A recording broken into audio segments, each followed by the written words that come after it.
Hey everyone, and welcome back to Joy at Work. I hope you're doing well and I hope you're safe.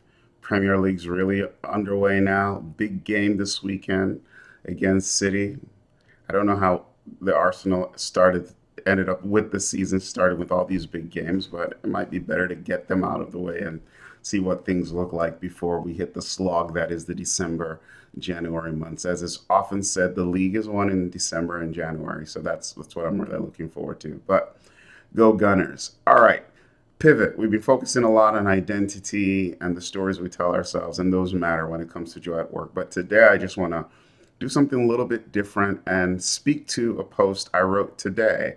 And this is a post that was a follow up to a talk I gave or a lecture I gave to graduate students at a university that will not be named. And we're talking about leadership. And I had gone through all the attributes and traits and skills of excellent leaders or highly effective leaders, however you want to describe it. And then I suggested and offered to them that most of them would spend most of their working careers working with tolerable leaders.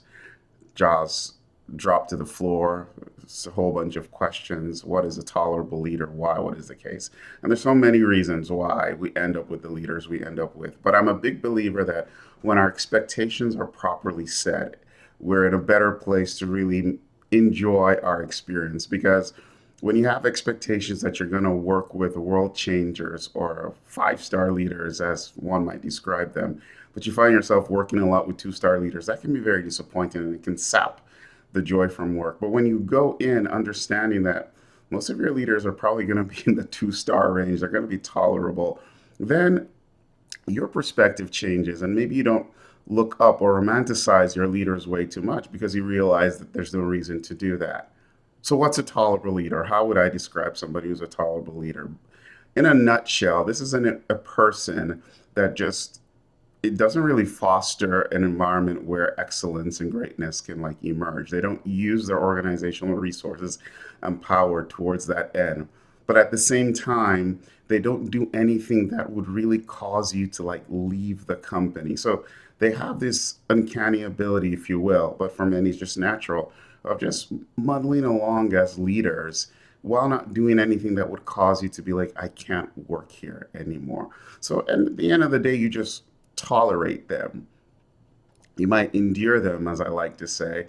You might endure the way they lead and not really enjoy the way they lead. And so this might still be a little too abstract for you. So let me just give you five quick questions to ask yourself when you think about your leader. Does your leader provide a compelling sense of direction, or do they just introduce chaos and you just don't know what is important to them or what matters to them?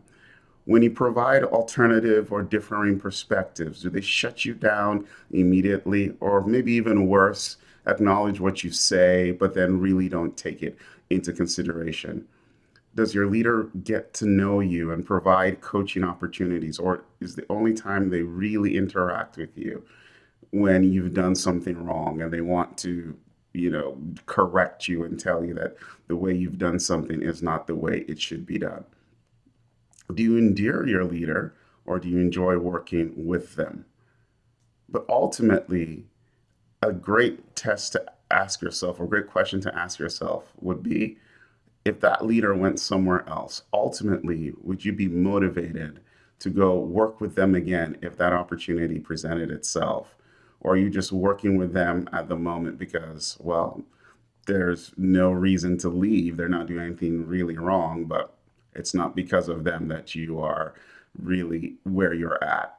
So these are things to contemplate as you think about your leader and what kind of leader that you're working with. And if you're a leader watching this, listening to this, then ask yourself your question. How do you think your team would evaluate you? Now, most leaders evaluate themselves highly. It's the social desirability bias where we tend to evaluate ourselves based on what we think we should be versus what we are. Anyway, this was a bit of a diversion this week as we went away from identity, but just to focus on the types of leaders we work with in the workplace. And so set your expectations appropriately. But if you're a leader, maybe try to do something to move out from that tolerable leader level to being more effective, to being more impactful. All right. Experience joy at work. Talk to you later. Bye.